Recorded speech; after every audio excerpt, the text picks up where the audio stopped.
What's up mga quiz, mga atis? Welcome back sa aking channel. This is Quiz Alan at ngayong araw papanoorin natin yung teaser trailer ng isang upcoming afternoon prime series ng GMA at ito yung Lilette Matias, Attorney at Law. So ito yung bagong serye ng the only small people na bumibida sa TV at ito ay si Joe Berry.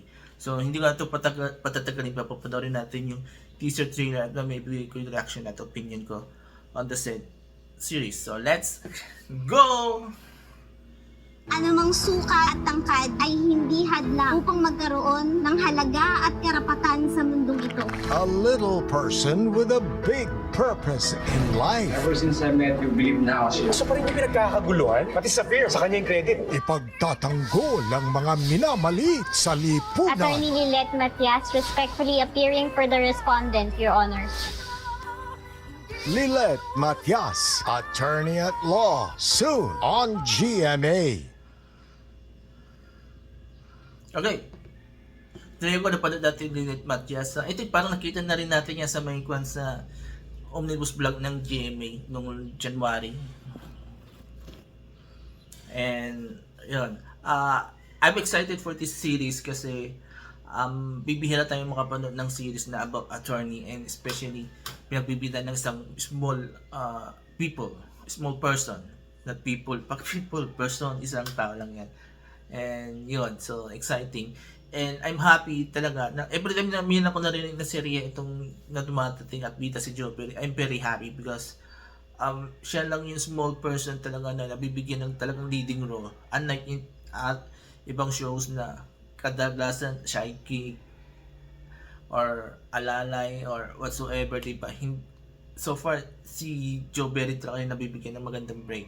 At Jim A lang nagkubagawa nun. So I think this is the fourth time or third ata na bida siya, tapos meron siyang isang series na supporting siya with Alden.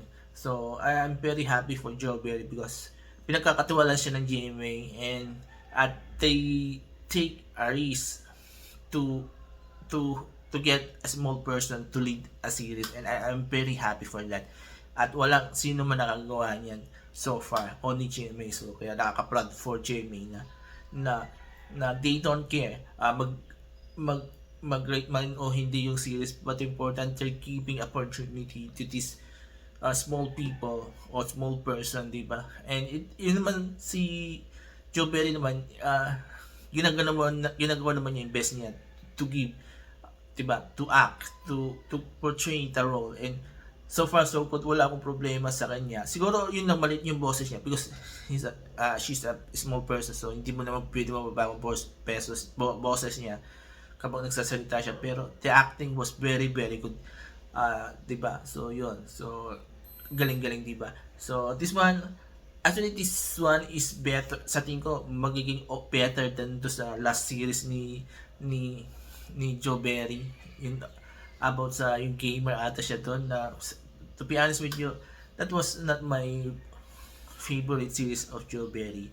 Yung little nanay ba yun? Saka ito, I think the best series for Joe Berry as a lead star, diba? So yun, so let's see kung anong magiging outcome nito when it be released on TV, diba, sa afternoon prime. And sana mabigyan rin si Joe Berry ng series na lead pero nasa prime time naman, diba? So mostly kasi ng lead is nagli-lead si Joe Berry sa isang series mostly nasa afternoon prime.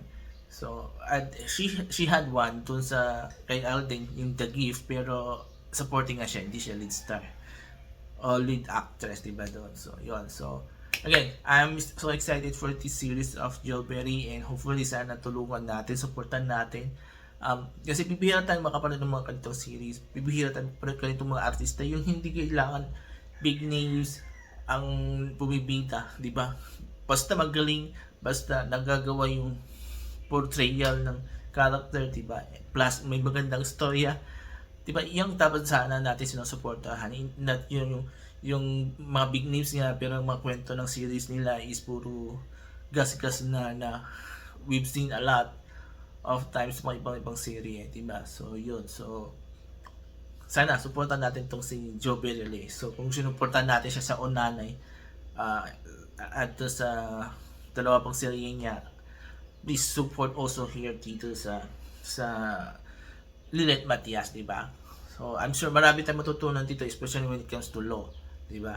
So there you go. Kung nagustuhan niyo yung teaser trailer ng Lilet Matias, attorney at law, mag-comment kayo dito sa baba, at kung nagustuhan niyo naman binigay kong reaction at opinion ko on the said trailer, mag-comment kayo dito sa baba and I will read all your comments and I will try to react kung kailangan man. So yeah, before I end this video, please don't forget these 4 things. Yan, 4 things while watching my videos on my channel. Comment, like, share, and subscribe to my channels. The Alan Ski Show, ang Pinoy Talaga Channel, Proudly Bromley Vlog, and Tabat ng People Presents. Maraming salamat. Have a nice day and bye-bye.